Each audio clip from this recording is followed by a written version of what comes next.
Good afternoon, everyone. I hope you have enjoyed the Dutch broodjes, the sandwiches. And I see still people coming. Of course, it's difficult to eat so quickly. But we have a very important keynote this afternoon. And before the keynote, I have a few announcements to do. 3 announcements. The first one being that, I don't know if Atze said the first day, we are monitoring the air quality in all rooms, and you can see this air quality at the booth of BBA in the exposition room, and it's all under 1000 ppm, and even much better for many rooms, so don't worry. The second announcement is about the gala dinner this afternoon at the World Museum. It's a really big room with nice tables where we will be seated, so no walking dinner and a good ventilation. So if you have your ticket, please enjoy the gala dinner with us. And the third announcement is about the proceedings, because we noticed that many people do not seem to be aware that the proceedings of this Congress are already online and to be found on the ACS platform. Only it seems to be a bit hidden somewhere. When you come on the ACS platform, you see on the left things with the program and the sessions and these things. But if you go up on the right, you see home. And if you push home, you get 6 beautiful green buttons. One of them is about the proceedings, and you click on it and you see the proceedings with all 385 papers of the Congress. So please do that in your evenings, for instance. It's my pleasure now to announce our speaker of this afternoon, who is Professor Lieve Helsen from KU Leuven. Lieve was also the president of the IBIPSA conference in 2021 in Bruges, one of the first conferences after COVID, or during COVID, so she's very experimented in giving lectures in these times. Lieve is a professor in mechanical engineering at KU Leuven and Eindhoven. She leads the Thermal System Simulation Group, the SISIs. And she's focusing on modeling and optimal control and optimal designs of thermal systems. So today she will explain us, I guess, how we are going to realize all these things that Pau Garcia told this morning, and which of them we are going to realize and how. Lieve, I give you the floor.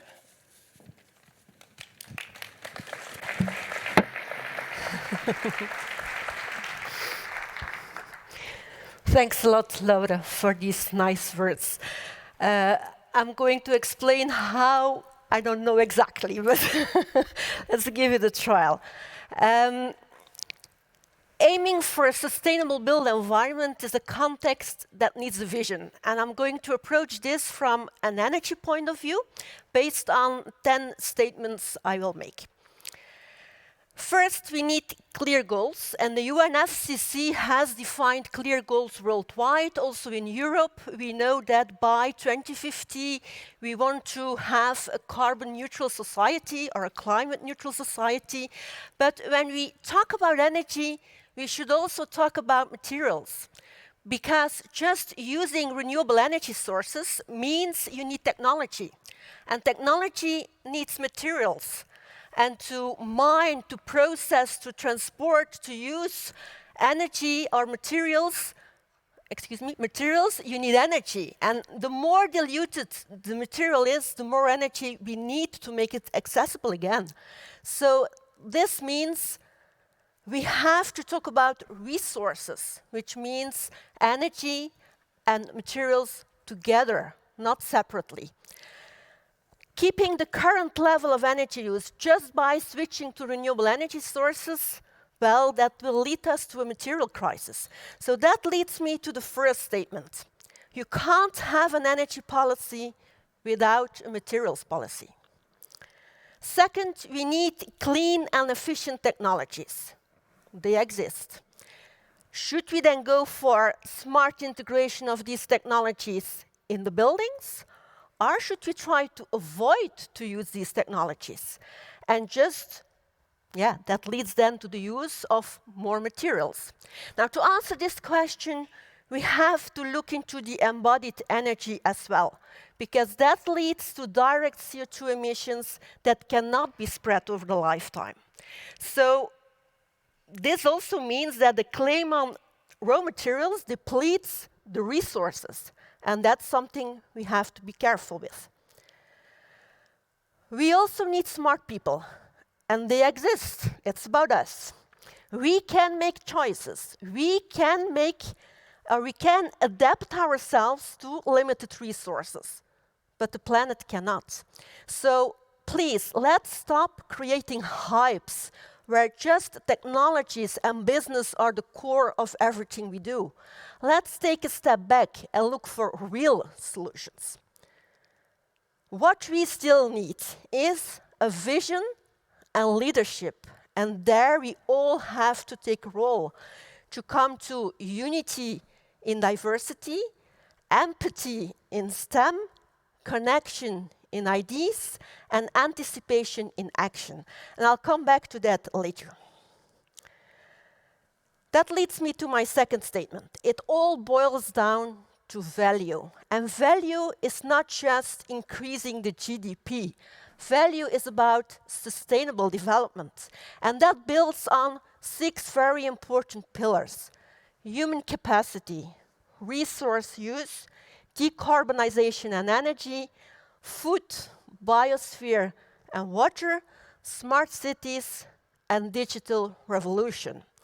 And that all connects somehow to the built environment. And this illustrates how complex the system is.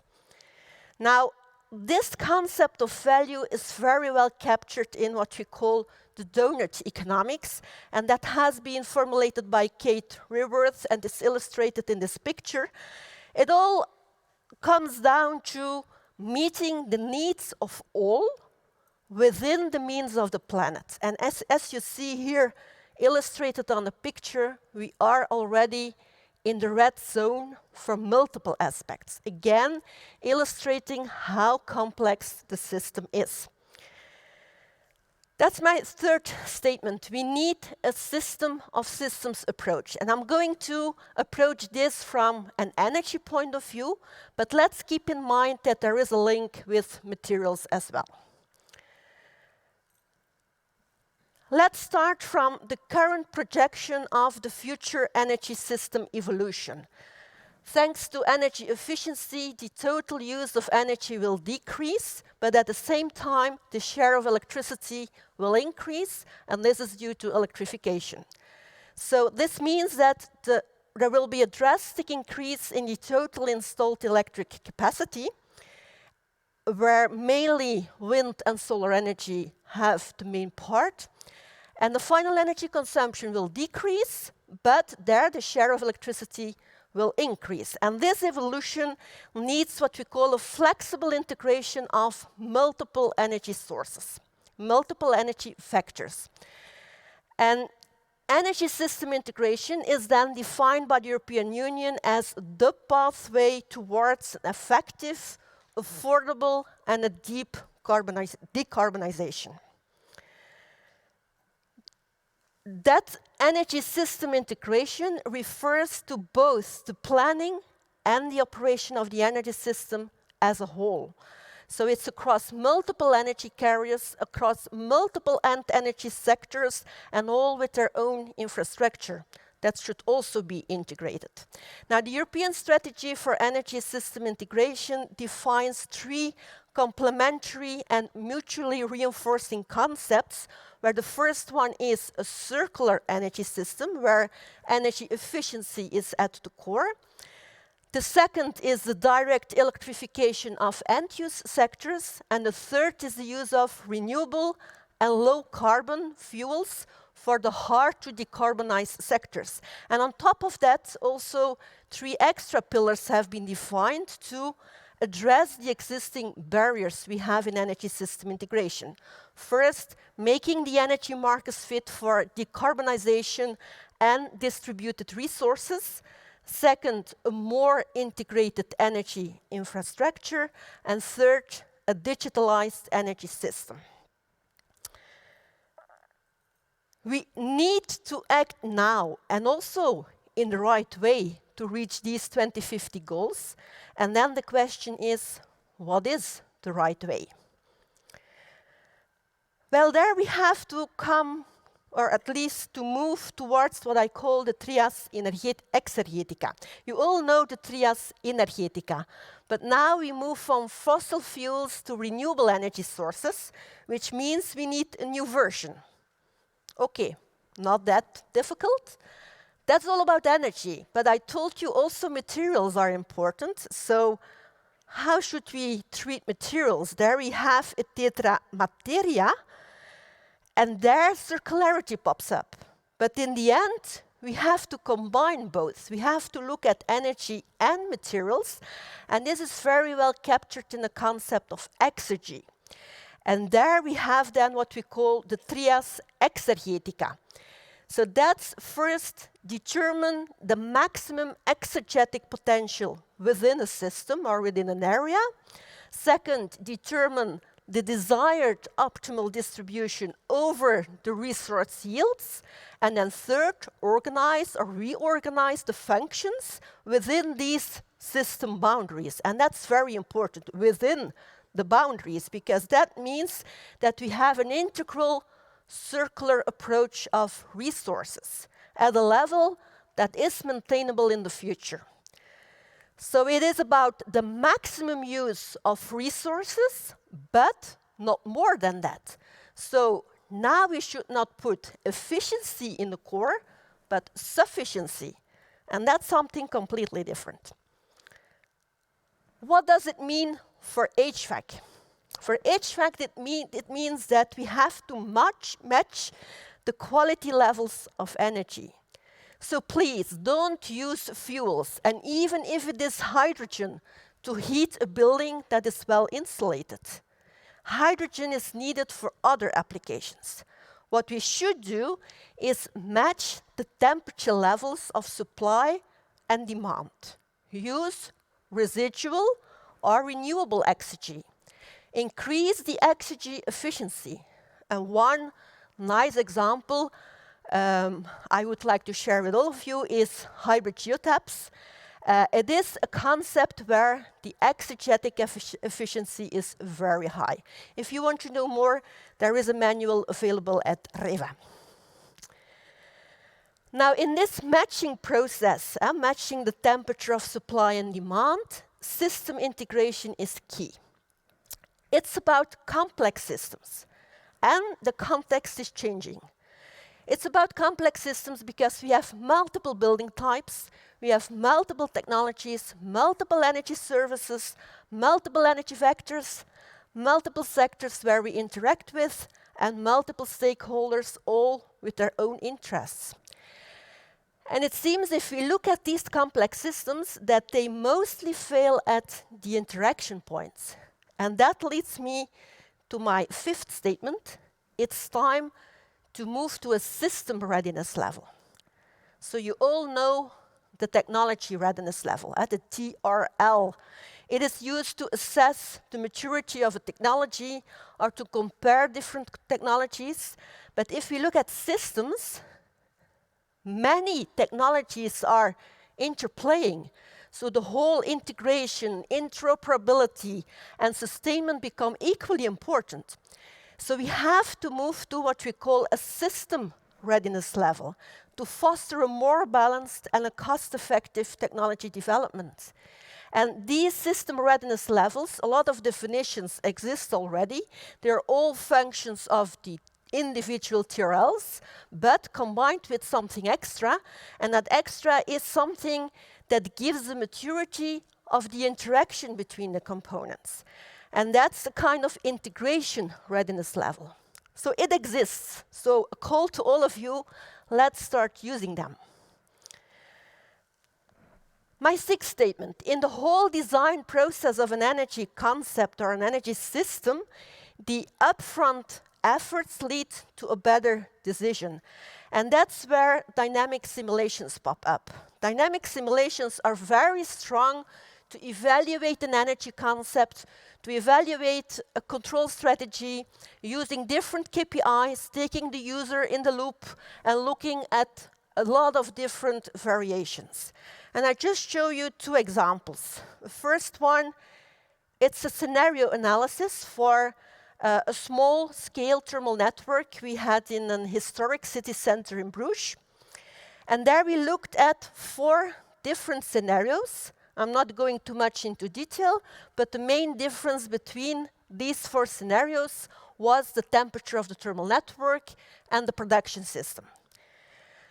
By doing dynamic simulations, we could quantify different KPIs, and you see them here in a bar diagram. And just by looking at the diagram, you could already see, if you could read it, that the orange one is the best one. And the orange one is the one, so the scenario 4, what you see here, and we could even eliminate the boiler. So we could end up with a fully renewable, small-scale district system in an historic city center. And what you also see here is that heat pumps, so local individual heat pumps and centralized heat pumps, are not competing with the thermal network. They go hand in hand. So the optimal concept is a hybrid concept where multiple technologies collaborate in the right way. Finally, we installed this in real life, and today in Bruges, in that small district, this system is working. A second example is about solar collective clean hybrids. So there you have a lot of different configurations possible. So what we did there is we set up a matrix with all options for the individual components, and then based on domain knowledge, we defined some excluding and incompatibility rules, and that allowed us to end up with 13 practical concepts. And then based on dynamic simulations, we could determine the CO2 emission related to each concept, as well as the cost, where we looked at both investment cost and operational costs. And as such, we could then order them based on what you see here, then the net present value in the y-axis, and the electricity use, which is related to the CO2 emission on the x-axis. And what you can derive from this is that the tank-based concepts, they were the best, in the sense that you want to go as close as possible to the zero. Now, this was a simplified dynamic analysis where we assumed that all efficiencies were constant values. We refined this afterwards, and that's what we then called the detailed dynamic analysis, where we used variable efficiencies, and we also included the temperature evolution in the storage medium. And then you see a completely other result. Here you see that the low temperature bore field concepts were the best ones. So depending on which model you use, you get another result, which is shown here by comparing both approaches. So applying simplifications in the calculation creates a distorted picture. So you have to be careful with which models you use. And this is a warm call to all of you, mainly the researchers. We look into collective energy concepts, but please, let's also collect all our forces. Let's collect all our efforts to come to the right model developments that we have to use to make the right evaluations. And that's exactly what we did in Annex 60 of EBC, which is continued in IBIPSA Project 1, where we developed multiple open source libraries of component models, and they can be used by all of you. So they are open source, accessible for all of you. So please join that community and help this development such that we can use the right models to do the evaluations we have to do. In IBIPSA Project 1, we go even one step further. We also set up a whole open source virtual testbed to assess different control strategies using the same emulator models, using selected KPIs. Also, this is open source, can be used by all of you to test your control strategies. So this is a nice example of collecting the efforts and coming to developments that give us the opportunity to progress faster. Once the energy concept has been chosen, we still need a controller, and the controller can then be seen as the system integrator, and an effective system integrator needs to know the system, and he can also anticipate by automated optimization using predictions.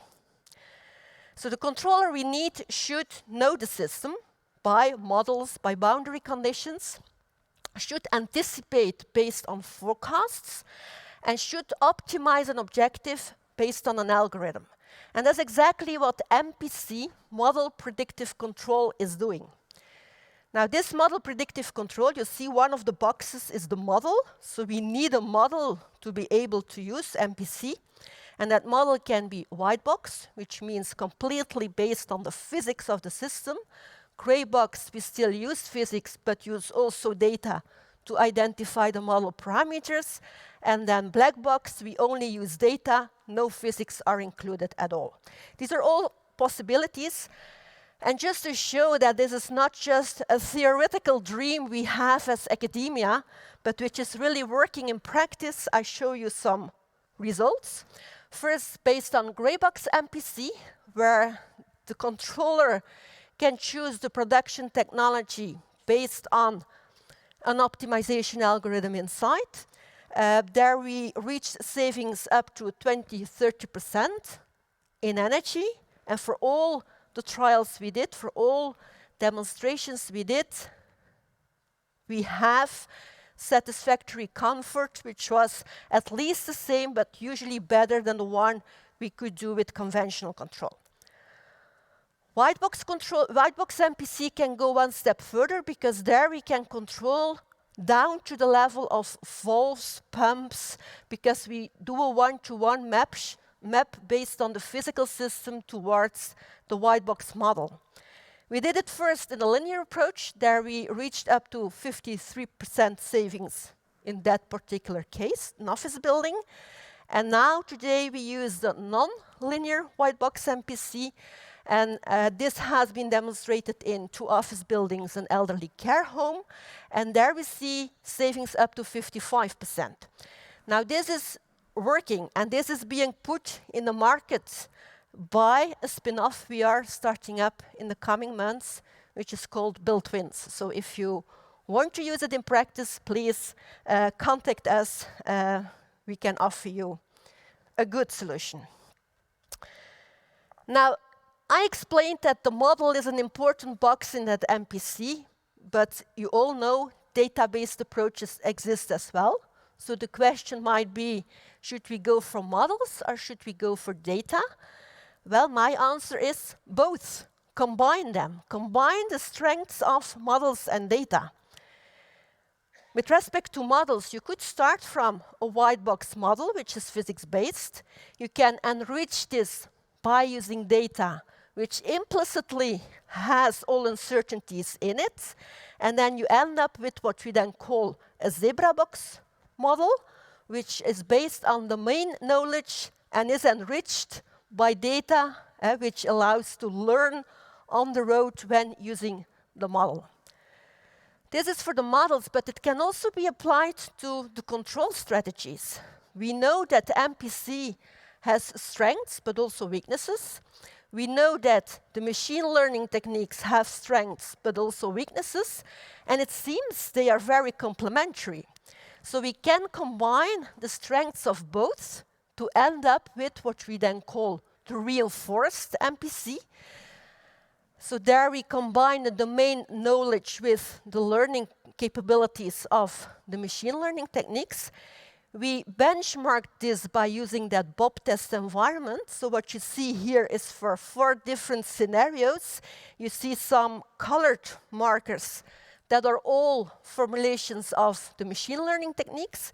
You see a red circle in which you have all MPC formulations, and then in that red circle you see a star, a black star, and that's referring to the reinforced MPC.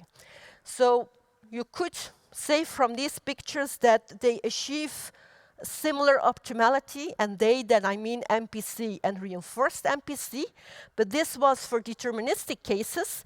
If we would move to stochastic cases, then we expect even more benefits from using that reinforced MPC, because their uncertainties are implicitly in it, and it can learn on the road. So we have a lot of expectations from this approach. Let's look now beyond the building. We have our building, which is designed, which is controlled in an optimal way. Now, buildings have a role to play in the global energy system. And what I mean is, you all know a residential building where today more and more of these buildings have PV panels and a heat pump. And usually there is a temporal mismatch between the use the production of the one and the use of the other. So we need to add some kind of flexibility in this system to shift the demand such that we can have a match between PV production and heat pump use. And that flexibility can, for example, be a thermal energy storage, which is added such that we shift the use, the demand from the evening to noon, and at noon we have PV production, so our match is there. Again, the question is, how should we act optimally to get this? Again, MPC can offer a solution here. We can do demand response, but then the question is, should we do this on the building level, or should we go more towards the system level? And just to show you what happens on the building level, I try to explain in a short way. So what you see here are, for each month of the year, different dots on the lines. These are different surface areas for the PV panels. And in gray, you see the PV production in the top plot, and in black, you see the self-consumption. So you see in winter and mid-season, we have a very nice self-consumption because there is not that many production. But in summer, we have quite some curtailment or injection in the grid. An idea could be, let's introduce active cooling, then it's a bit better, but still there is a bit curtailment or injection in the grid. But the main problem is not there. The main problem is, if you look at the side of what we need in wintertime and what we produce in wintertime, it's a huge gap. So we cannot provide the heat we need in wintertime by PV electricity if we use heat pumps. So there is a huge mismatch in time again, now over the seasons. So it's not a good idea to do this on building level. We have to look further, we have to look broader. And an idea is to look at cluster level, where the flexibility can be increased a lot by, for example, introducing tanks. Can be local tanks, centralized tanks, but that's of course an extra investment we have to do. In these systems where we have thermal networks, we also have the water in the pipes, which can give extra flexibility. We also have the buildings that have a thermal mass that creates extra flexibility. So there's quite some flexibility present, especially when we have different building functions. They can exchange, they can share energy, which gives us a lot of extra flexibility. But we can go even further. We can go to the system level, and there I mean the combination of the supply of electricity, centralized plants, and the demand for electricity. And let's assume here that in demand we have one flexible load being the heat pumps, and we make a full optimization of the combined system, which means supply and demand together integrated. Then we can provide comfort, but what you see is that we have baseload plants that are not operating continuously. We have quite some peak power plants, and we have not the full use of renewable energy sources. Now, if we add flexibility by allowing the heat pumps to shift in operation, to shift in time, then you see, whoops, sorry. Then you see that the baseload plants can operate fully continuously, so we have valley filling, we have peak shaving, and we have much more renewable energy sources being used by just anticipating on what we know what is coming, because we are preheating for space heating, but also preheating for domestic hot water. So that's what we call demand response, and that offers a lot of flexibility to the full system. So flexibility becomes an asset, and we can go even to further optimization by looking not only at heat pumps, but looking at the whole system with all its components, and to make a full system integration there.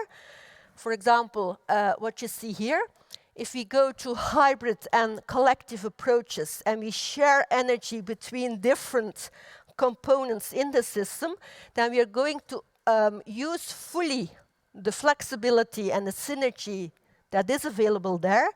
And we can even include the difficult to decarbonize buildings, like historic buildings, on the whole path towards the energy transition. So that leads to a high energy, but also exergy efficiency and very low carbon dioxide emissions. But again, the challenge here is the system integrator. So we have to aim for low OPEX, low CAPEX. Low OPEX means we have to extend the MPC towards these large and complex systems. CAPEX means we have to avoid oversizing of a lot of individual components, but at the same time have a robust and resilient design. So these two have to be there together. So in the end, we have to come up with a method that allows us to do an integrated optimal control and design, that we use the optimal controller already in the optimal design, and then we can minimize CAPEX and OPEX together. And that's where we finally have to go for. And that leads me to my last slide, where I want to summarize everything in one word: Eureka. And I hope this is a word we will shout all together very soon, because that means that we have done it. And Eureka here stands for different messages I want to give you. First, the E stands for empathy in STEM. And there I want to focus that to come to solutions for societal problems, we do not only need technological skills, we also need human soft skills, and we have to combine both. So core here is diversity and inclusion.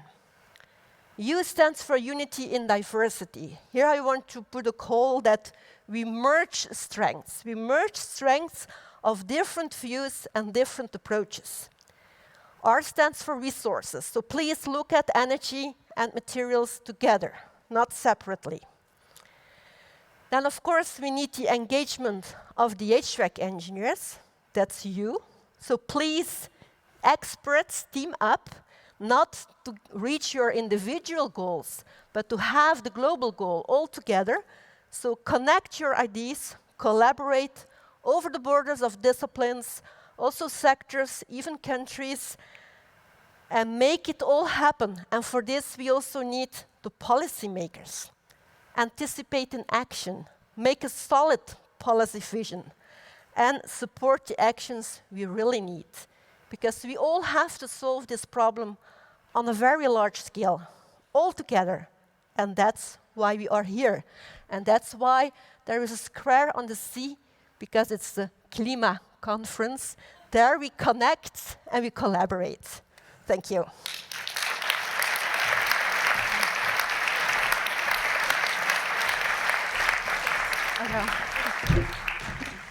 Thank you very much. Oh, thank you very much, Lieve.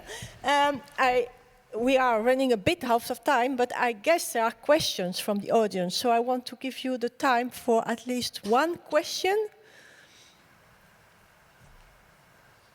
They are all completely amazed. That's the point. I have one question myself. Lieve, because you were talking at the end about the policy vision, and in the slide before you had something where I saw hydrogen above, which was not mentioned in the lectures this morning by Paul Garcia. I was wondering, what is your idea about hydrogen? Yeah, I touched it very shortly. Hydrogen has no carbon, so indeed, if we have to go the path to decarbonization, it's a good fuel or source. But there are a lot of sectors that have to be decarbonized, and hydrogen will be needed a lot in the more difficult to decarbonize sectors like industry, heavy transportation, and so on. And there we will need hydrogen. So I don't think it's a good solution to use hydrogen as a fuel in gas boilers to heat buildings. I'm sorry, I don't think that's a good way to go. I think there are niches in the built environment where we might need it, like in historic buildings. It might be more difficult to go for heat pumps. But I don't think that the mass of heating will be done in buildings by hydrogen combustion. Would not be a good solution. Exergetically, it makes no sense. You go from even higher temperature than natural gas combustion, more than 1,000 centigrades, to heat something at 40, even 30 degrees. So this is not a good match in temperature level. No. So the match will be better in electricity production and the industry, probably. Yeah. Thank you very much, Lieve. She earns a big applause. And of course, I have a present for you, and it's a picture on a tile of the bridge of Rotterdam. Wow, it's my view from the hotel. Oh, enjoy your parallel session. You just have a very little bit of time to take something to drink and to run to your session. Have a lot of pleasure this afternoon.